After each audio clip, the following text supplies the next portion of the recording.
What's going on, Freedom 65 crew? It's David Jordan, Freedom 65, and we are back with another update.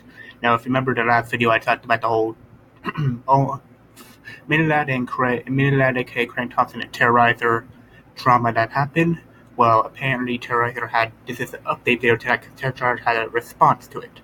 And I'm going to read the whole thing with you. Hi guys, I'm sorry that this has become necessary to address and make sure things clear. Remember the Stefrick, the things credit said to me. I'll try to cover everything and ensure all the facts are made clear in order to carry it happens.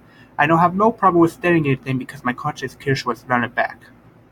Started at an E3 Monster Cat party in LA. While I was there, I bumped into Craig. We decided to go back to someone's house. Craig offered an Uber to go there.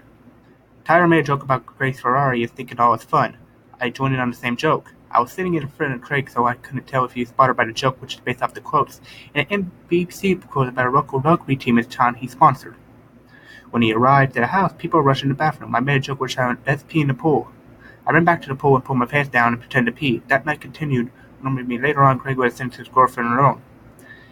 He turned downstairs after he started making seem the girlfriend knew when I was not welcome, so we decided to leave.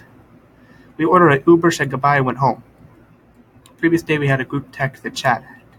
He took upon himself to book the table for the dinner, included everyone in the building, vomiting my girlfriend and me, the purpose without telling us. We're not in the same country very often, so this is a rare instance that a group spend time together in person, which is really important to me. My girlfriend and I do not attend dinner because we weren't invited to it and only found out dinner 3 hours at 3 p.m. before the rest at 6 p.m. Marcel had found out I'd been from the restaurant and brought it to my attention. Marcel wanted to know why I wasn't invited, and Craig said, I'll talk to you about it if you're out. After dinner, I was so crazy to see because the night before I was thinking every doctor had a bunch of fire jokes, pool jokes specifically. After the dinner with my girlfriend, we spent to the party with all our friends group so we can meet up. Craig approached me and opened a conversation and heard a hi.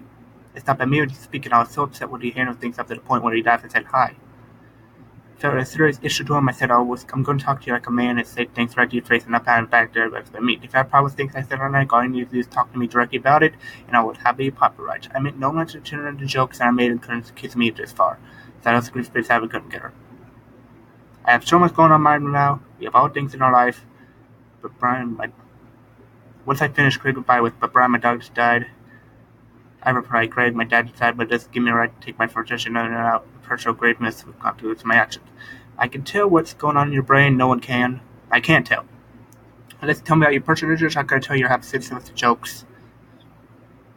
I'm gonna family. Is it upsetting you? You can't just hold that against me without attacking you being a dick on purpose because I don't know what's going on in your brains prior to tweets.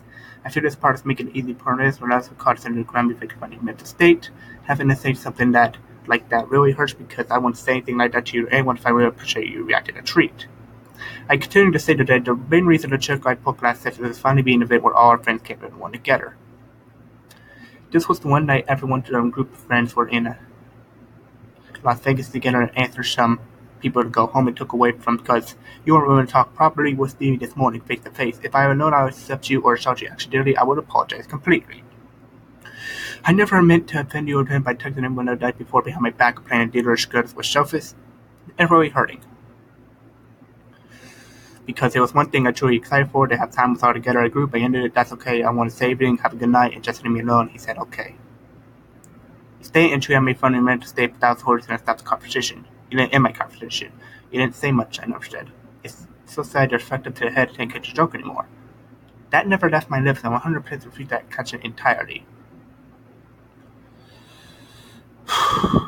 That fast forward to 2019, In April, Greg made a meme stream. In his meme, he committed to the group that he doesn't play with it anymore. He's running to publicly about it the week of April before I made a public statement on the group at Greg, which I watch. He didn't talk about it private. He didn't talk about it publicly, but he made it private. The content of the video bothered me because we grouped together and I thought we had a mutual respect and he potential him and I. As time went, my people noticed me. We haven't worked together, started asking questions regarding our friendship. Out of respect to I know a lot of questions in stream doing this. Maybe I didn't want to say anything regarding it because Craig wasn't there to defend himself, and I should remain private. But that's fine. Did someone ask me a question on him not being in a group, and I answered the question because Greg had spoken about the subject in this video. It wasn't directed at mine and Greg's special relationship. Here's which link to the case was said before the screen what I said. Please note, Greg too quick will continue to say the stream before the video. The link to this chronological and confuse people. I responded only would have been part of Craig and his meetings he is listening to the group was because all he did was play Fortnite and Jimon is not untrue, which isn't true because the group is not the reason why he left the group. That's what I said in my freaking recent video as well. They did not talk shit about other people, so it wasn't true. He left the group in 2015 and was not kicked, he was his own accord. He left the chat on Skype, and then he said the reason because he didn't feel like us if he was under Vanos' shadow. If you search his tweets with a whole group of Vanos, you see tweets his days in 2014, well before Fortnite was a big hit, and before Fortnite was played with us for quite a few years. Also, Zaringo said trying to change his tweet about the group. He went to a group 2014 and says, I'm not in a group role in early 2016. Finally, he said in his eyes there was no group to begin with, and as the shit talkers, yada yada, talk about other YouTubers, no, wasn't that bad, no. To be honest, oh jeez. The original stream which killed this, I watched them already. Just so people can clearly see, I did not speak first publicly about creating the tube and as I said. Yesterday turned about a rumor he heard though not everybody hates him in the group, which we talked about that as well.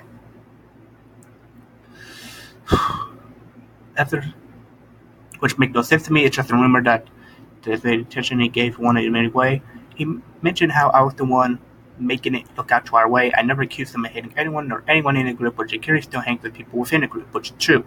It'll be logical to me accuse of him hating me with fact in mind. After open line, he brought up the E3 incident, and this quote the entire by accusing me making fun of his mental state.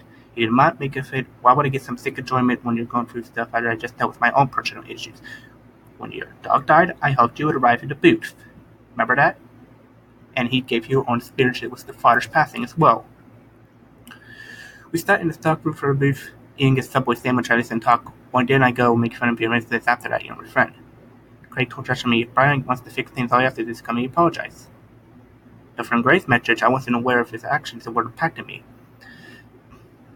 There felt like so shiggery to try to put me out. He asked the phone number, he could have contacted me personally, we could have tried to reach it, understanding. Instead, he communicated to me via a mutual friend, not in a way that seemed like a generally wanted two-way forgiveness. I never said he ditched the group. I spoke about how he doesn't play with the group anymore, saying he left the group to do his own thing. We're cool and respect of that, but I don't get why you leave the group and talk shit about your group. Why didn't you kick out, man? Which I said that in my recent video, that's him being a douchebag for no reason. As for me not trying to do it, there are two incidents. One in May, after the same issue, a message you gave Michelle. The mention had shown him my feelings, had great approach to me.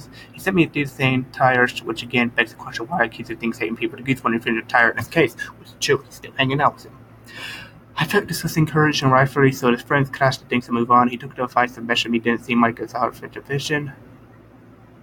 To be friends once again, I decided to leave that behind me, so I left. Yesterday, however, Josh, our YouTube video that got a lot of views has been uploaded. Fury by their statement that how both our parents, no matter what, Greg felt completely personal distance. They cut the parent for issue, centered around private issues, surrender my name, twist and worse situation. Because I provided a statement reviewment and it backtrack you saying a near quote, and if you wanted to sort of DM to you, which sent the DM to me after I had made all public and refused to choose an article private, the reason you gave. I don't have my side of the story anymore, where the whole story to those sides is take it from me, will.